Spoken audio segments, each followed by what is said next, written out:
Imagine this, you put in a ton of work, you spent the last 6 months designing, developing, and producing a collection, and you've come up with something that you truly believe is a unique selling point for the brand. But now you need to bring others into the business. You need to approach vendors, you need to approach other designers, specialists, consultants to be able to help you scale your business to the next level. But you spend so much time, and you've heard these horror stories on the internet about intellectual property, creative ideas being stolen, and being taken advantage of before the owner of this concept has had the ability to go to market. How do you protect yourself? Is there some way that we as designers, as creatives, as brand entrepreneurs can protect ourselves? Well, yes, there is. That's what I'm going to be discussing in today's episode, where we'll outline what an NDA is, a non-disclosure agreement, and how it can effectively help you to protect yourself in the early stages when you're communicating with a vendor, when you're communicating with employees, when you're communicating with anyone that you need to share sensitive information about your design and your intellectual property on.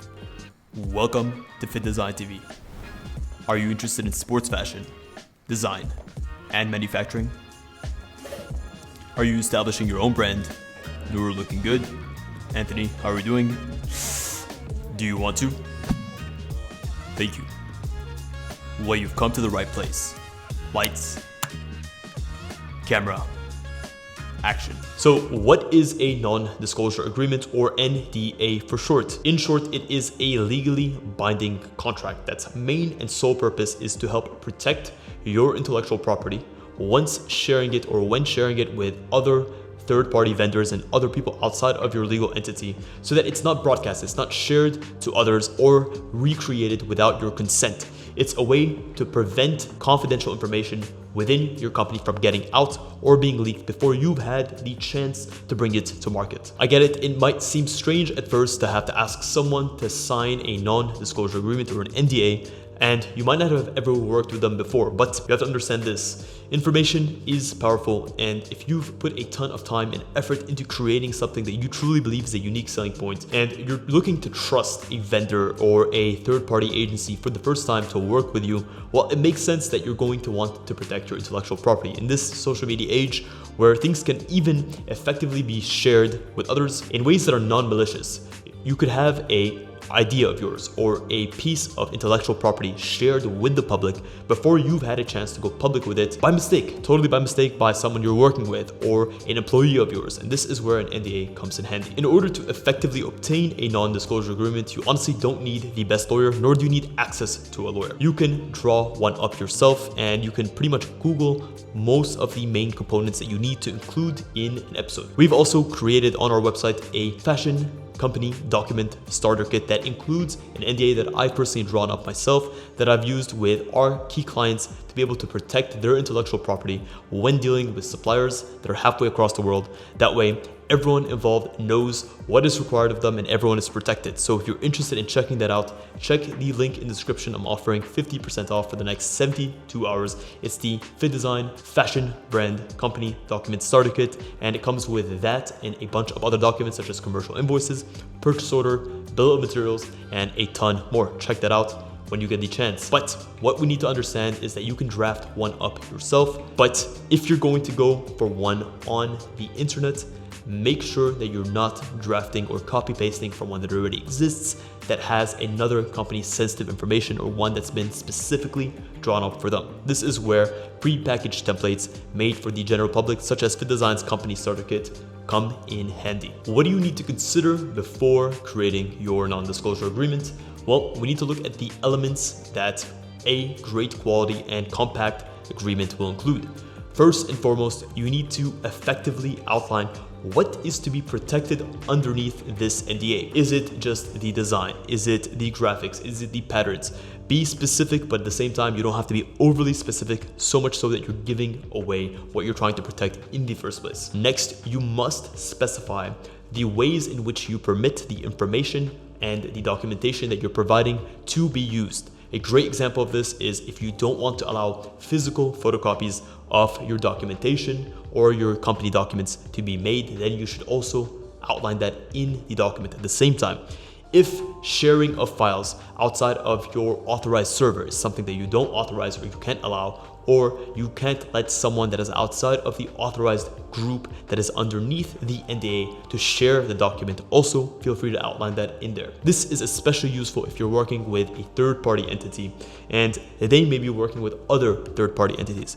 You want to make sure that your NDA specifies who they can share it with and who falls underneath the authority to be able to access the documentation that you provided. And if applicable, you must specify who the owner of any copyrights, patents, or any trademarks that are included in the confidential information that you're providing are. And of course, if you are the owner, this should be made explicitly clear in the document. Some important things to take into account when drafting up your document is that make sure that any information that you're classifying as confidential is not already public domain. I see this a lot, but there's a lot of creators that are pretty much copy pasting from another creator or another company, and they think that this falls underneath the grounds of authentic, copyrighted, confidential information, but it already exists. It's already been on the market in one way or another. So make sure to do your due diligence and figure out, is this information truly copyrighted to me? Do I own the rights to distribute this as my own intellectual property so that you're also not infringing on someone else's intellectual property? One thing to note is also the timing of when you showcase your NDA. Most companies, they'll get ahead of themselves. They may showcase the product that is meant to fall underneath this confidentiality clause, but at that point, it's too late. You've already let the cat out of the bag. You've already showcased what is now confidential, and now it's considered to be public domain. When it comes to a third-party entity that you're trying to work with, before you show them anything, before you outline any confidential information you want to protect, make sure to create this document, get them to sign it, and then you can do any demos, any presentations, or share any relevant files. One thing to note is that a lot of legal jargon is often used in NDAs. So what I want to do is I want to give you guys the right terminology so you can understand an NDA when you're drafting one up, and to make sure that the right terminology is being used. The first thing is confidentiality. This is in effect a legal principle that maintains secrecy between the entities or the parties that are drafted in the contract. Next up, you have the confidentiality clause. This is especially important if even the agreement that you're drafting up between you and the third-party entity needs to remain confidential. Where would this be used? Well, let's just say you're designing something top secret, or you're designing something that you perceive to be revolutionary, and you don't want this company to even outline the fact that this design is even happening. Not even go into the details of the design, but even outline that there is an agreement there, or there is some form of partnership that's being taken into effect. Next up is the owner or the disclosure. In this case, this would be the company that is most likely going to be yourself, that is providing the confidential information, that owns the rights to the confidential information. Next up is the penalty clause. This is an optional way to specify the amount or fixed amount of compensation that you're entitled to in the event the NDA is breached. You also have the recipient, and this is the flip side of the owner or the disclosure of the information. This is the person or the entity that is receiving the confidential information and is going to be responsible for maintaining its confidentiality. Next, you have the statement of reasons. This is a short paragraph that outlines specifically why both parties involved are in the business of sharing this information between each other. So what's the context here?